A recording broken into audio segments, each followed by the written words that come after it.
Big decision this morning about Aereo. Expected by some, by the same token, what does it mean, and what's the impact, if anything? It's very disappointing on one level. I was hoping that innovation and new ideas would trump the traditional business models, but clearly those existing business models have been reinforced. The existing cable satellite telco providers have been strengthened in this deal. A little bit of pressure has been taken off of them for their TV everywhere strategies, but I think there's a lot of momentum behind that anyway.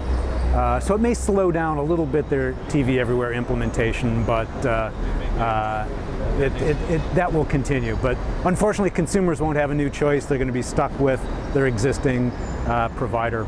TV everywhere is the future, but I think we can all say that interactive TV and adjustable TV has been the future for about 20 years. So I think it hinges now on consumer behavior. The technology's in place, the providers are starting to offer it. It now depends on how quickly will consumers change their regular viewing habits. And at Forrester, in our consumer and technographics data, we see very, very dramatic generational divides between the ways people consume TV. Us old boomers, we're still primarily watching stuff linear. Generation Xers are avid DVR users, and then it's the millennials, the 18 to 30 to 35 age group that have grown up with this kind of TV, and so I think we can expect to see in the very near future their dominant viewing behavior will be on-demand, TV everywhere kind of viewing. And obviously they're at the core of the audience that advertisers want, and so we'll start to see the advertisers follow them more as well.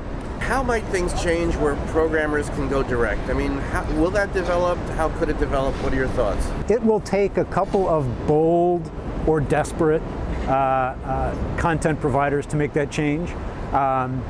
There's no reason at all ESPN, with the strength that they have and the avid fans that have to have that sports content, there's no reason ESPN couldn't go direct. They just have to make the decision or make the evaluation. Can they charge people? They probably have to charge people $10 or $12 a month to get the same kind of revenue they get today, when they get automatically $5 a month for every single household, whether anyone watches it or not. How soon they make that decision, that's a big decision for them, who knows. I think we'll see, though, other the smaller cable networks that have a small but avid viewing, they don't have that much to lose by getting out of the cable system and trying to go direct if they can develop a more direct relationship with consumers. So they have to learn, how do I develop a kind of customer relationship strategy and get people to sign up directly for me rather than be bundled into that package on their cable system. And we've heard about the Disney thing a little bit. What does that mean, and what might be the implication there? That's one of those first chinks in the armor of content that isn't bundled into a traditional distribution channel, but now is specifically negotiated for on the digital distribution.